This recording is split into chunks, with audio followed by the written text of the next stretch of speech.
Do you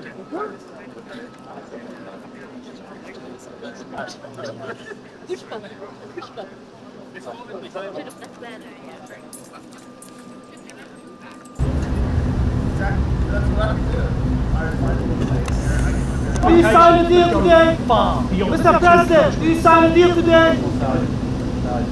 Mr. President, do you sign a deal today? You're all dressed up today. Yes, I had pretty close. How are you, Mr. President? Pretty sharp. He's all dressed up today. President Trump, what's your message to your approval, sir? President Trump, Nice to meet you. Thank you very much. Thank you so much.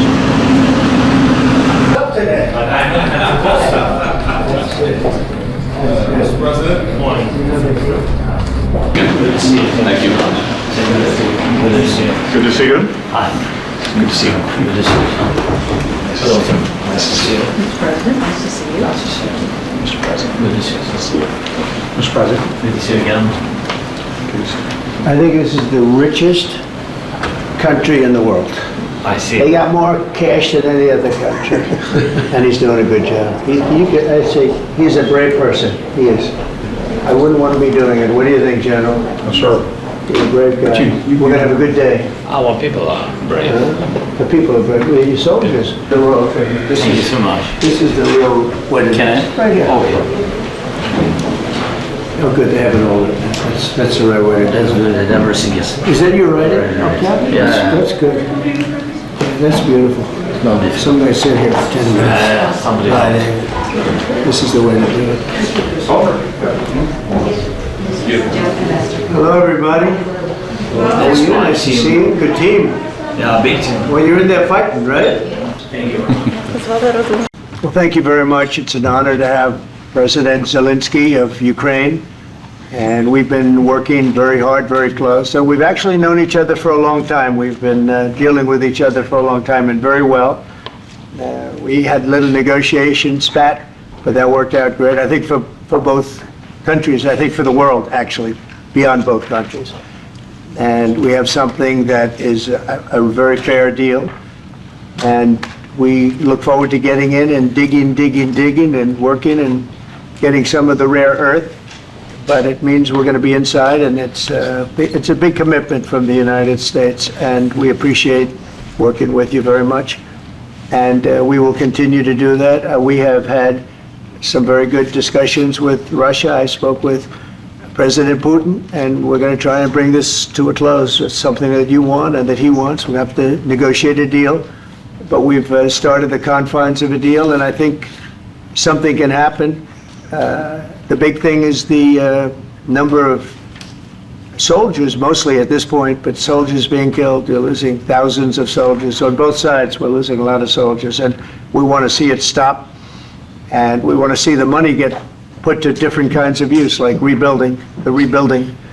And we're going to be working very hard, but we've had a lot of very good conversations.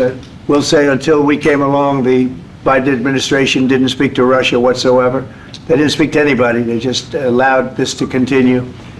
And I will say that, I'll say in front of you, you've heard me say it 1,000 times, if I were president, this war would have never happened. We would have had a deal negotiated for you without having to go through what you've gone through. But your soldiers have been unbelievably brave. We've given them great equipment, but somebody has to use the equipment. They've been unbelievably brave. And we give them great credit. This was supposed to be over very quickly, and here we are 3 years later. So I give tremendous credit to your generals and your soldiers and yourself in the sense that it's been very hard fighting, very tough fighting. They're great fighters, and you have to be very proud of them from that standpoint. But now we want to get it over with. It's enough, right? We want to get it over with. So. It's an honor to have you here. Thank you very much for coming. We're going to sign the agreement at the conference in the East Room in a little while, right after lunch. And we'll be having lunch together. We're also discussing some other things. And we appreciate everybody being here. It's somewhat of an exciting moment, but the really exciting moment is when they stop the shooting or we end up with a deal. And I think we're fairly close to getting that. And an honor to have you, and please, would you like to say something? Yeah, thank you so much, Mr. President. Thank you for invitation.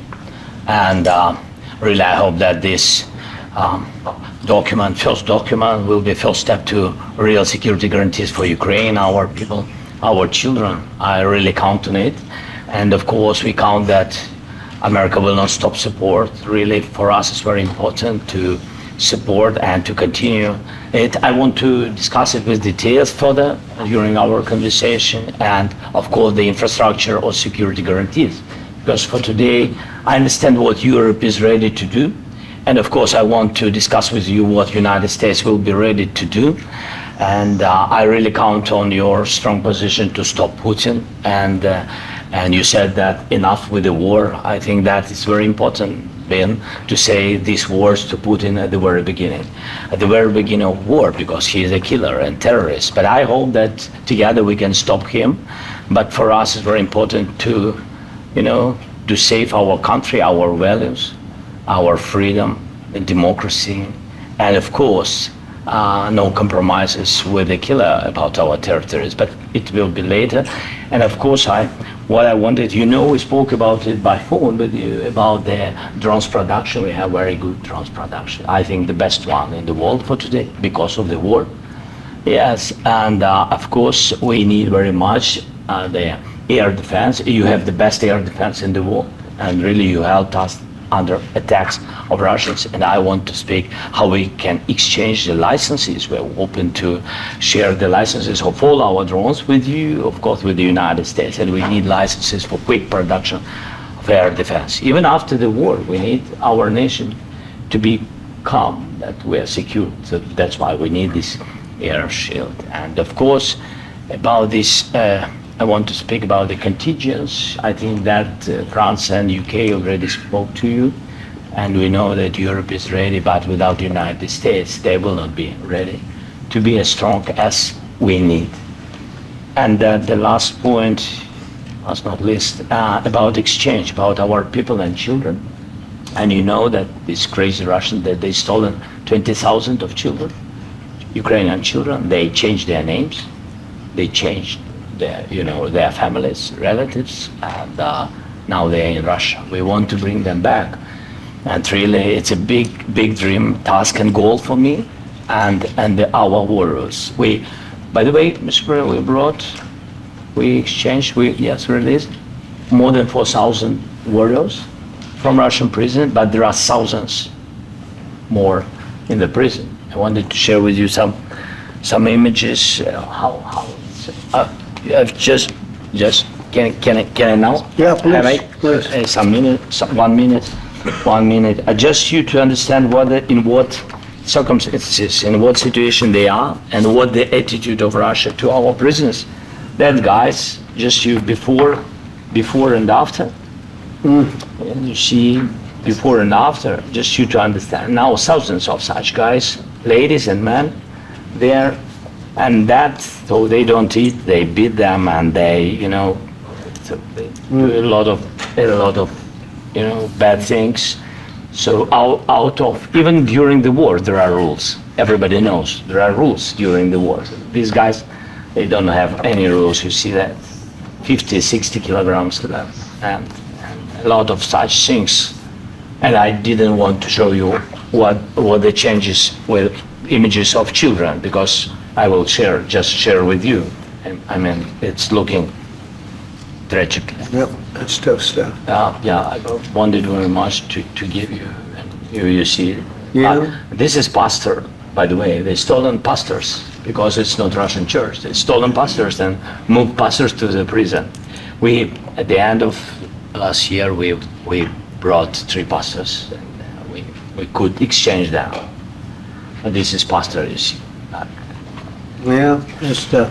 Yeah. So I mean, I wanted to show you, and this. So thank you very much. We want to get that entered, right? Yeah, of course. We will. And I think we will. And We have to, of course. do you have any questions, please? Mr. President. Thank you, Mr. President. How much money is the U.S. going to put into the fund that is being created today, and how does this provide long-term security for Ukraine? Well, we don't know exactly how much because we're going to be putting some money in a fund that we're going to get from the raw earth that we're going to be taking and sharing in terms of revenue. So it's going to be a lot of money will be made from the sale and from the use of raw earth. And as you know, our country doesn't have much raw earth. We have a lot of oil and gas, but we don't have a lot of the raw earth. And what we do have is protected by the environmentalists, but that could be unprotected, but still it's not very much. They have among the best in the world in terms of raw earth. So we're going to be using that, using it for all of the things we do, including AI and including weapons and the military, and it's really going to very much satisfy our needs. So it's something that just worked out really well. We have a lot of oil and we have a lot of gas, we have a lot, but we don't have raw earth. So this has just about every component of the raw earth that we need for computers, for all of the things we do. And this puts us in great shape. And then long-term security for Ukraine. How is this provided? I think they're going to have great long. I think once we make the agreement, that's going to be 95% of it. They're not going to go back to fighting. I've spoken with President Putin, and I feel very strong. I've known him for a long time, and I feel very strongly that they're very serious about it. And we'll make a deal. And when the deal is made, I don't think we talk about security. Everyone's talking about the other day. All they talked about was security. I said, let me make the deal first. I have to make the deal first. I don't worry about security right now. We have to have a deal because right now, last week, 2,000 soldiers died on both sides. 2,000, and they're losing 1,000, 2,000, 3,000 a week. So as we sit here and we talk, people are getting shot and dying on the battlefield. And, you know, they're not American soldiers, but they're Russian soldiers and they're Ukrainian soldiers, and we want to be able to stop it. And we want to be able also to spend money on other things. We don't want to, this is a tremendous amount of money, and what the Biden administration did was terrible. They were giving money, but he had no security on the money. Europe, as you know, gave much less money, but they had security. It was in the form of a loan. They get their money back, and we didn't. And now, at least we're protected because the American taxpayer has to be protected too. But this is an incredible agreement for Ukraine because we have a big investment in their country now, and what they have, very few people have. And we're able to really go forward with very, very high-tech things and many other things, including weaponry that we're going to use in many locations, but that we need for our country. Mr. President, This allows us to do this. I'm sorry. Can I? Yes, go ahead, please. If I can just, yes. In the document, there is one of the very important points. If we speak about business and investment, we never had LNG terminals in Ukraine. This document will open. I mean, the next documents, but anyway, here we see in the framework, we see really goodwill for this. LNG terminals for us is very important, and I think for security of European continent. We have the biggest storage, gas storage. We have the biggest in Europe. Yes, and we can use it for LNG, use it for LNG, and we will do it. And really, we can help Europe because Europe really helped. President Trump said that they made less support, but they are our friends and they are our very supportive partners. They really gave a lot, Mr. President. They did. They gave a lot, but they gave much less. No. Much less. No. No. Okay. Mr. President, Yeah, please. Mr. President Trump, you have repeatedly called the deal with Ukraine as a historical one. And as a President of the United States, you make historical decisions in other issues which affect America and other world. So what place in the world history do you want to take? And do you associate yourself with any famous historical figures? Yeah, I'd say George Washington, Abraham Lincoln. I would say I'm far superior to George Washington and Abraham Lincoln. Now, you know I'm only kidding, right? Because when I say that, the fake news is going to go wild. They're going to say he considers himself to be better than Washington. But you never know. You never know. I don't compare myself to anybody. I'm here to do a job. We've had a great 35 days or whatever it might be, a month, a little more than a month. We've accomplished tremendous amounts. Not only this would be a very great achievement if we could get the war stopped and get them back to normalization. I think that's going to happen. We've had very good talks on both sides, as you know. But I think we've done a very good job, just generally. If you look at all of the things we've done in 30 days, they're saying there's never been a opening for a president. The first month, there's never been a first month like we've had. And this is one of the very important things. This, to me, is one of the most important things because we have tremendous death taking place as we speak, and I don't want to have that. You know, think of the parents, whether they're in Russia or Ukraine, think of the parents of all these people being killed needlessly. They came to our territory. Should have never started. This would have, if I were president, this would have never started. Mr. President, will you continue sending military aid to Ukraine after the U.S. signs this agreement with Ukraine? Yeah, we're going to be continuing. President Zelensky, do you feel like the U.S. is on your side, that President Trump is on your side at this moment? Go ahead. What do you think? He wants to know, do you think that, sort of a stupid question. I guess we wouldn't be here if I wasn't. But, I think that the United States on our side from the very beginning of occupation, and I think that President Trump on our side, and of course, I'm sure that the United States President will not stop support. This is crucial for us. It's important for us. Yes. And Putin, the president, speaks about the people and the soldiers which are dying, but they came to our territory, they came to our land. They began this war, and they have to stop. And I think this is the question, with really the most important question.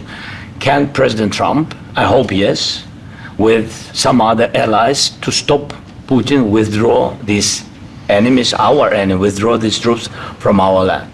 And I think that you asked about the history, I think that if President, or when he will stop Putin, if President Trump will bring peace to our country, I think he will be on this wall. yeah.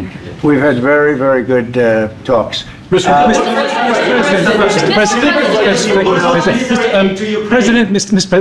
Zelensky just said that there'd be no compromises with Vladimir Putin.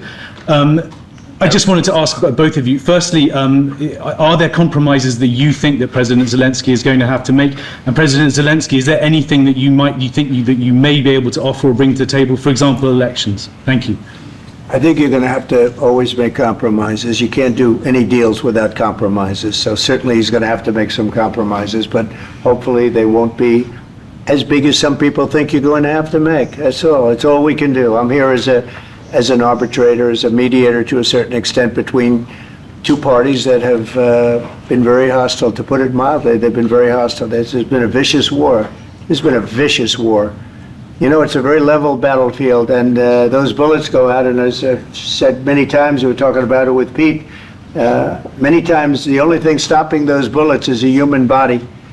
And in the case we're talking about, generally young human bodies are stopping a lot of bullets. It's dead level. That's why it's great farmland. It's great land. It's great farmland, but there's very little protection against the bullets that are being, and other things that are being shot. So all I can do is see if I can get everybody at the table and get an agreement. And I think we're going to end up with an agreement. Otherwise, I wouldn't probably be even here today. Mr. President, I've got two questions for you. You think ultimately your legacy will be the peacemaker and not the president that led this country into another war and ended foreign wars? And I've got a question. I hope it will. I mean, I hope I'm going to be remembered as a peacemaker. This would be a great thing if we could do this. I'm doing this to save lives more than anything else. Second is to save a lot of money, but I consider that to be far less important. So I hope I'm going to, thank you, Brian, for that question. It was a nice question. I hope I'll be known and recognized as a peacemaker. This would be a great thing to solve. This is a very dangerous situation. You know, this could lead to a third world war. This was headed in the wrong direction. If this election were lost, if we didn't win this election, and we won it by a lot, that was a mandate. We won every swing state. We won the popular vote by millions and millions of votes. We won everything. The districts, you look at the areas of red, take a look at a map. This was a big mandate, and this was one of the things. I said, we're going to get this thing settled. If we didn't win, I think this could have very well ended up in a third world war, and that would not have been a good situation. What was your second? And my second question for President Zelensky, why don't you wear a suit? You're at the highest, why don't you wear a suit? You're the highest level in this country's office, and you refuse to wear a suit. Just want to see, do you own a suit? Yeah, problems. A lot of Americans have problems with you not respecting the dignity of this office. I will wear a costume after this war will finish. Okay. Yes, maybe. Well, Maybe something like this? Maybe something like yours, Yes, sir. yes. That'd be great. Maybe something better, I don't know. We will see. Maybe something cheaper than, yeah. Thank you. Thank you. President Trump. Thank you, President Trump. You said yesterday that you have... Are you going to send more arms to Ukraine in case there's no peace? Yeah, we're going to have arms to Ukraine, yeah, sure. Hopefully I won't have to send very much, because hopefully we're going to have it finished. We're looking forward to finishing this quickly. We're not looking forward to sending a lot of arms. We're looking forward to getting the war finished so we can do other things. But we very much appreciate the agreement, because we needed what they had, and we're treating, you know, our country is now treated fairly. Biden didn't do that. He didn't know what the hell he was doing. This should have never happened. This should have never started. But, you know, sure, the answer is yes, but hopefully we won't have to send much, because I'm looking forward to getting it done quickly, very quickly. Does that mean you provide security guarantees, Mr. President? I don't want to talk about security yet, because I want to get the deal done. You know, you fall into the same trap like everybody else. A million times you say it over and over. I want to get the deal done. Security is so easy. That's about 2% of the problem. I'm not worried about security. I'm worried about getting the deal done. The security is the easy part. Security is very nice. Everybody stopped shooting. And now will Europe put people there? I know France is going to. I know the UK is going to. I know other countries are going to, and they happen to be right next door. We haven't committed, but we could conceivably. You know, we have security in a different form. We'll have workers there digging, taking the raw earth so that we can create a lot of great product in this country. So in that sense, you have something, but we haven't determined that yet. I will say, in speaking to France and in speaking to, and they were here, as you know, last week and just the other day, they have committed to a lot of security. I don't think you're going to need much security. I think once this deal gets done, it's over. Russia's not going to want to go back, and nobody's going to want to go back. When this deal ends, I really believe this deal is going to be over. Question? Yeah, please go ahead. Thank you. Go ahead. Thank you so much. Mr. President, thank you. We had you. President Macron and Keir Starmer at the White House this past week, both of whom praised your courage and conviction to lead the pathway towards peace. Yes. Part of that involved, though, re-engaging Russia in diplomatic relations, something that previous leaders lacked the conviction to do so. What gave you the moral courage and conviction to step forward and lead that? Well, I love this guy. Who are you with? One American News, sir. Well, that's why I like him. One American News does a great job. I like the question. I think it's a very good question. It's a pathway to peace. It's a pathway to getting something solved. And I feel that as the head of this country, I have an obligation to do that. Plus, you know, we're very much involved. We got involved. It's too bad we got involved, because there should have been no involvement, because there should have been no war. And there shouldn't have been October 7th. That would have never happened. As you know, Iran was broke. They had no money to give to Hezbollah. They had no money to give to Hamas. They were stone cold broke. And then under Biden, they became rich as hell. They went from no money to $300 billion in a period of 4 years. And they gave a lot of that money away, and you see what happened. And that's a real mess also that we hope to be able to solve. But, no, I appreciate your question very much. I feel I have an obligation to try and do something to stop the death. If I can answer, yes, if I can answer, Please, sorry, go ahead. please. And I do like your clothing, by the way. Yeah, really? Even though I have to, I think he's a Yeah, great guy, by the way. But I don't know if you two like each other, but you know what? I think No, he's no, dressed, I think he's why? I dressed like this beautifully. guy. I don't know I think him. he's dressed beautifully. So I have more serious things than answer on such Yeah, question. sure, that's I will okay. answer on more serious That's a good question if I statement. can. Yeah, it's good. Yeah, so please, about security guarantees and about just ceasefire. We can't just speak about ceasefire and speak and speak. It will not work.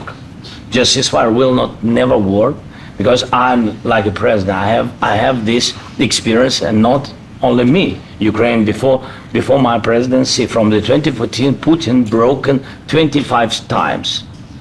25 times he broken his own signature. 25 times he broken ceasefire. But he never broke to me. He never broke to me. No, you were the president. He You were never the broke- president he during. never broke to me. In 2016, you've been the president, Mr. President. You've been the president, but he had, of course, not with you, but he had during those period, he had conversations with our side, and we had Normandy format, you know, the France, Germany, Ukraine, and Russia, and he broken 25 times. That's why we will never accept just ceasefire. It will not work without security guarantees. Security guarantees, maybe President is right about this document and other, but this document is not enough. Strong army is enough because his soldiers afraid, Putin's soldiers afraid of our soldiers when we're strong enough. If we are not strong enough, if we are empty, if our storage is empty, we can't defend our land. Today, you know, he knows that we have all the world knows that we have meeting. Yes? Why he's using ballistic? Putin today using ballistic on our hospitals, schools, and etc. Ballistic. So he knows that we are here and that President Trump is really have goodwill to stop this war. And you hear now the president. So why he's using? So he doesn't want to stop. He doesn't want. But I hope that we will do it. Really, we'll do it. Security, when we speak about security guarantees, when the Europeans are ready for contingents, they need USA backstop. If there will not be United States, we will not never have any contingents, strong contingents from the Europeans, because they don't want to divide alliance, connection between the United States as the main and strongest ally and Europeans. And this is crucial, this is important. That's what we want to speak about very much. This is very important. And air defense. So air defense, really, we have big deficit with all these systems, and we need to provide this. We need it very much. Otherwise, Putin will never stop and will go further and further. He doesn't want. He hates us, you know? It's not about me. He hates Ukrainians. He thinks that we are not a nation.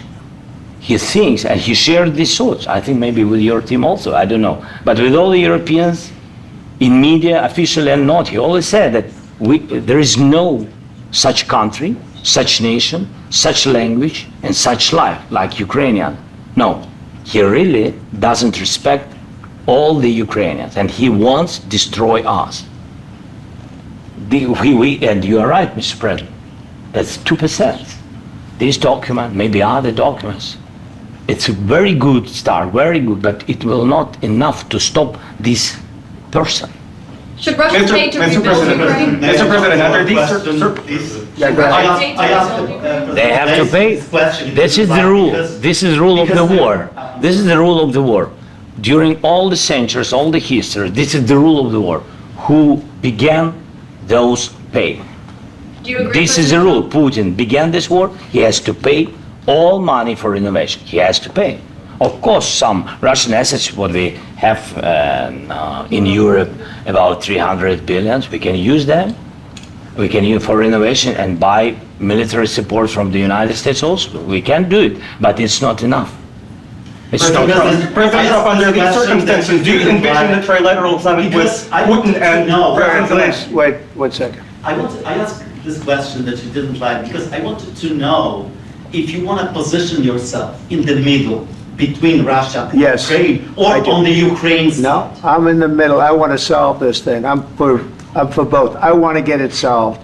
And it's wonderful to speak badly about somebody else, but I want to get it solved. If we can solve it, great. If we can't solve it, they're going to have to fight it out, and who knows what's going to happen.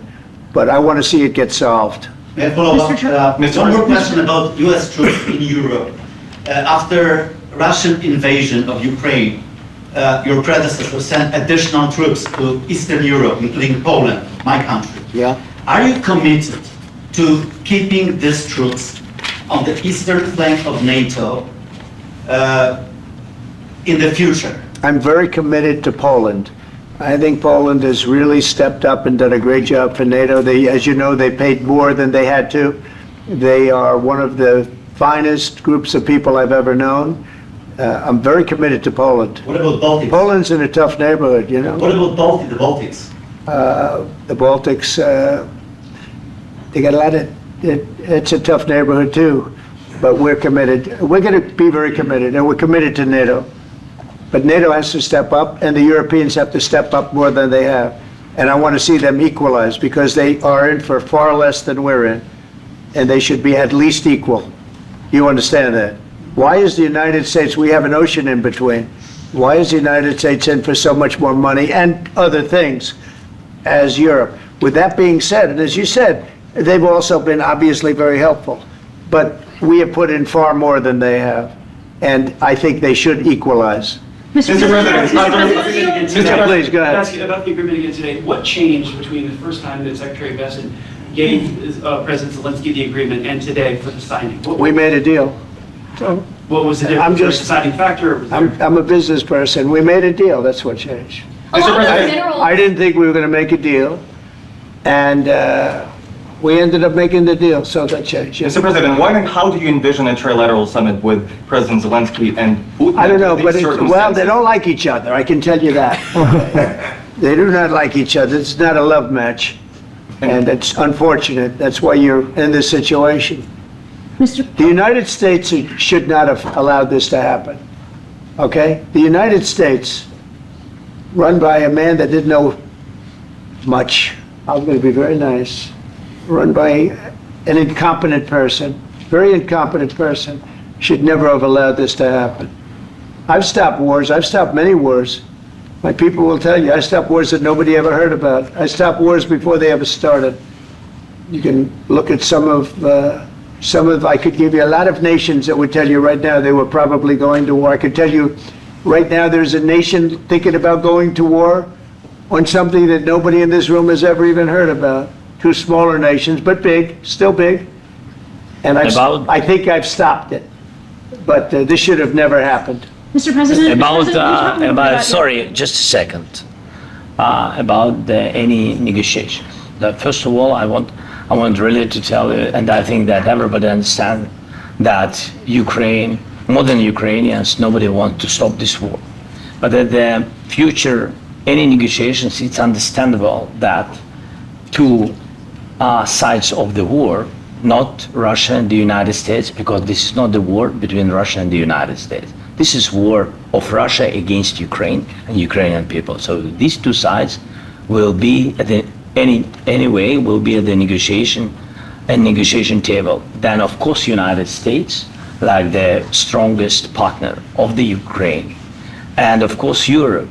I think Europe is very important. I want to speak about it with the president. Yes, Europe is very important for us because we really defend Europe for today. All Europeans really recognize that we are defending the line, and they have real life, and our people are dying. That's why they helped us. And also, it's about the NATO. Yes, between, like the president said, you have big, nice ocean. Yes, between us. But if we will not stay, Russia will go further to Baltics and to Poland, by the way. But first to the Baltics. It's understandable for them because they've been in the USSR. You know, they've been one of the republics of the USSR, and Putin wants to bring them back to his empire. It's a fact. And when he will go there, if we will not stay, you will fight. Your American soldiers, it doesn't matter, do you have ocean or not, your soldiers will fight. Mr. President, would you be willing to visit Ukraine, maybe Kyiv or Odessa, which is known to be at the Riviera of the Black Sea? It was my question. I'm sorry. I don't want to talk about Odessa. Let's not talk about Odessa. I want to talk about making a deal, getting peace. We don't have to talk about Odessa, but a lot of cities have been destroyed. A lot of cities that are not recognizable. There's not a building standing. No. And a lot of You have to come, things. Mr. President. You have to come and to look. No. We have very good cities. Yes, a lot of things have been destroyed, but mostly cities alive and people work and children go to school. Sometimes it's very difficult. Sometimes closer to front line, children have to go to underground schools or online, but we live. Ukraine is fighting and Ukraine lives. This is very important. And maybe it's Putin is sharing this information that he destroyed us. He lost 700,000 people, 700,000 soldiers. He lost everything. Yes. Sure. Mr. President, when did you last speak with? Mr. President, thank you. Mr. President, when did you last speak with President Putin, and what did he say that? A couple of days ago. And what did he tell you that gave you the assurance that he wanted peace? Well, that's what I do. My whole life is deals. I know pretty good, and I've known him for a long time. I've dealt with him for a long time. He had to suffer through the Russia hoax. You know, Russia was a hoax. It was all Biden. It was nothing to do with him. So he had to suffer through that, and he was able to do that. I think that he wants to make a deal, and he'd like to see it end. That's all I do. That's what I do. My whole life, that's what I do, is make deals. And I'm in the middle of a mess, because this is a real mess. It's a very dangerous one. If this doesn't get solved now, it's not going to get solved for a long time. So I hope we're going to get it solved. In the back, please. Thank you, Mr. President. Prime Minister Starmer claimed repeatedly that his government believes in free speech and was not engaged in censorship. But his country's government arrests people for memes and thought crimes, and even more worrisome is pressuring American companies to censor Americans on its behalf. How can he be a reliable, trustworthy partner when he says things that are demonstrably false on such an important topic? Well, we actually spoke to him about that yesterday, and we thought they took it very, very much too far. JD was very strong on it. So was I. So was Marco. And we've been speaking to him about it. Marco, would you like to say something about it? Yeah, we have concerns, obviously, with the conduct of theirs, particularly as it impacts Americans. And there's real concern that American speech, which is online, could fall into the hands of British or any country's jurisdiction. And so this is a point the Vice President made at Munich, and I think it's a very compelling one, that what unites us with Europe, as much as anything else, is these shared values, and one of them being free speech. And so if Americans are threatened by it, we're going to need to take action in that regard. Mr. President. It's actually a very important question. We spoke about this in detail with the Prime Minister, the Foreign Secretary, and others at lunch yesterday. And I know that Secretary of Commerce Lutnick followed up in private meetings last night. This is really important. We believe Americans have the right to speak their mind, even if we in this room disagree with them. They have the right to speak their mind in the public square, which is often online these days. And we're going to defend that right as it pertains to American companies and American citizens vigorously if we have to. I do think that under the President's leadership, we're going to find common ground with our friends in the UK on this question, but it remains to be seen. The principle that will guide us is we believe in free speech in this country, and we'll fight for it for American citizens. Mr. President, is there any other oil and gas component to the deal? Is it all A little bit. We'll see. on LNG? But we're not really looking for that so much. We got a lot. We have more than anybody in the world, by far. So no, we're not talking about it too much, but a little bit. I think it affects also, but for the most part, no. And sir, is there any agreement from Ukraine to purchase U.S. LNG as part of the deal, or is that on the table at all? No. Mr. President, we don't need that. Mr. President, I just wanted to ask you about, you just mentioned that you'd spoken to Vladimir Putin a couple of days ago. Just to be clear, that's a new call, not the one that you were I've talking. spoken to him on numerous occasions. Okay, and how was the latest call? And what did you discuss? How did it go? Are you serious with that question? I am, I'd love to know. It went well. I think we're going to have a deal. On the minerals deal, Mr. President, some of those minerals are in the east of Ukraine, not far from the front lines and in areas that Russia Very good question. Thank you so much. Will you direct President Putin to withdraw his forces from those areas if there's U.S. interest Well, there? we'll take a look at the time. We have a lot of area It's a very big area we're talking about, so we'll take a look. I'll study that and I'll see. And who would protect those minerals if they are U.S. interests? Would that be Ukrainian They'll be forces, protected. European The agreement forces, will protect them. U.S. The forces? agreement, yeah, we're signing an agreement. Right, but what if Russia tries to invade or there's Russian aggression in those spots? What would I you just do? told you, I don't think that's going to happen. And if that were going to happen, I wouldn't make a deal. If I thought that was going to happen, I wouldn't make a deal. Some people may wonder You why. know, they ought to focus on CNN on survival, not asking me these ridiculous Why do you questions. have confidence that Putin won't Focus violate on your surviving, because CNN's got such low ratings, I don't think they're going to survive. People will Let's ask go. what your confidence Yeah, is. please, go Why ahead. don't you do it? Since I already mentioned Poland. Poland was under Russian control for decades after the Second World War. When I was a kid, I looked at the United States not only as a most powerful country, richest country in the world, the country that has great music, great movies, great muscle cars, but also as a force for good. And now I'm talking with my friends in Poland, and they are worried that you align yourself too much with Putin. What's your message for them? Well, if I didn't align myself with both of them, you'd never have a deal. You want me to say really terrible things about Putin and then say, "Hi, Vladimir, how are we doing on the deal?" That doesn't work that way. I'm not aligned with Putin. I'm not aligned with anybody. I'm aligned with the United States of America. And for the good of the world, I'm aligned with the world. And I want to get this thing over with. You see the hatred he's got for Putin. It's very tough for me to make a deal with that kind of hate. He's got tremendous hatred. And I understand that, but I can tell you the other side isn't exactly in love with, him either. So it's not a question of alignment. I'm aligned with the world. I want to get the thing set. I'm aligned with Europe. I want to see if we can get this thing done. You want me to be tough? I could be tougher than any human being you've ever seen. I'd be so tough. But you're never going to get a deal that way, so that's the way it goes. All right, one more question. I want to respond to this. So look, for 4 years in the United States of America, we had a president who stood up at press conferences and talked tough about Vladimir Putin, and then Putin invaded Ukraine and destroyed a significant chunk of the country.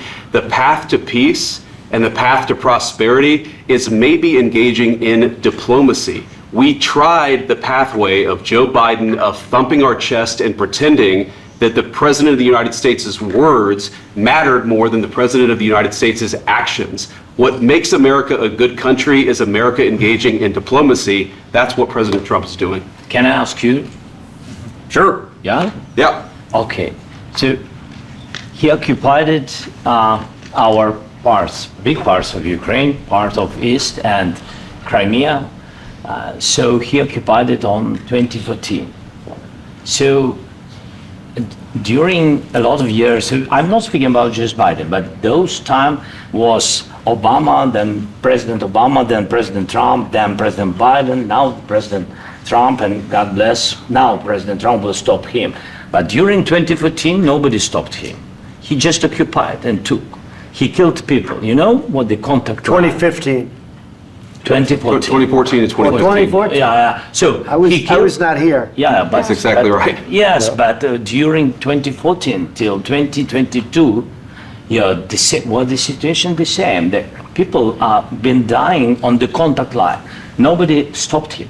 You know that we had conversations with him, a lot of conversations, my bilateral conversation, and we signed with him, me, like a new president.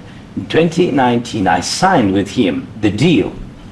I signed with him, Macron and Merkel, we signed ceasefire. Ceasefire. All of them told me that he will never go. We signed him with gas contract. Gas contract. Yes, but after that, he broken the ceasefire. He killed our people and he didn't exchange prisoners. We signed the exchange of prisoners, but he didn't do it. What kind of diplomacy, JD, you are speaking about? What do you mean? I'm talking about the kind of diplomacy that's going to end the destruction of your country. Yes, but if you are not Mr. President, with respect, I think it's disrespectful for you to come into the Oval Office and try to litigate this in front of the American media. Right now, you guys are going around and forcing conscripts to the front lines because you have manpower problems. You should be thanking the President for trying to bring an end to this conflict. Have you ever been to Ukraine that you say what problems we have? I have been to. Come once. I've actually watched and seen the stories, and I know what happens is you bring them on a propaganda tour, Mr. President. Do you disagree that you've had problems? Bringing people into your military? And do you think that it's respectful to come to the Oval Office of the United States of America and attack the administration that is trying to prevent the destruction of your country? A lot of questions. Let's start from the beginning. Sure. First of all, during the war, everybody has problems. Even you, but you have nice ocean and don't feel now, but you will feel it in the future. God bless. You don't know that. God bless. God bless. You will not have a war. Don't tell us what we're going to feel.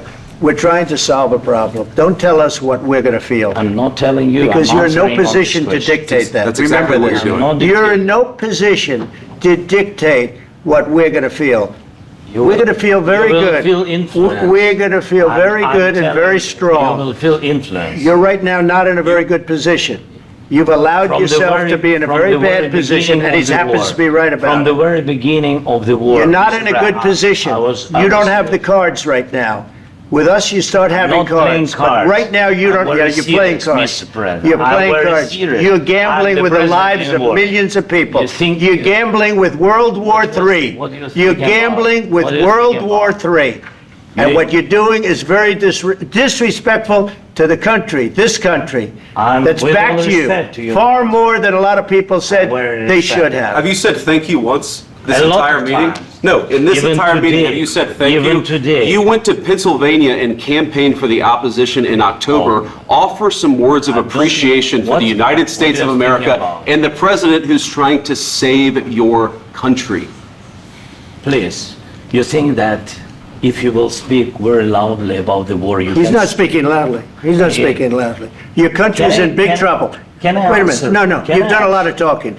Your country is in big trouble. I know. You're not winning. You're not winning this. You have a damn good chance of coming out okay because of us. Mr. President, we are staying in our country, staying strong from the very beginning of the war. We've been alone, and we are thankful. I said thanks you haven't in been this alone. cabinet. You haven't been alone. We gave you, through this stupid president, $350 billion. We gave you military equipment, and you men are brave, but they had to use our military. What about if you didn't have our military equipment, this war would have been over in 2 weeks. In 3 days, I heard it from Putin. In 3 days. This is something maybe less. In 2 weeks, of course he has. It's going to be a very hard thing to do business like this. Again, just say thank you. I said a lot of times to American people. Except that there are disagreements, and let's go litigate those disagreements rather than trying to fight it out in the American media when you're wrong. We know that you're wrong. But you see, I think it's good for the American people to see what's going on. I understand, sir. I think it's very important. That's why I kept this going so long. You have to be thankful. You don't have the cards. You're buried there. Your people are dying. You're running low on soldiers. Listen, you're running low on soldiers.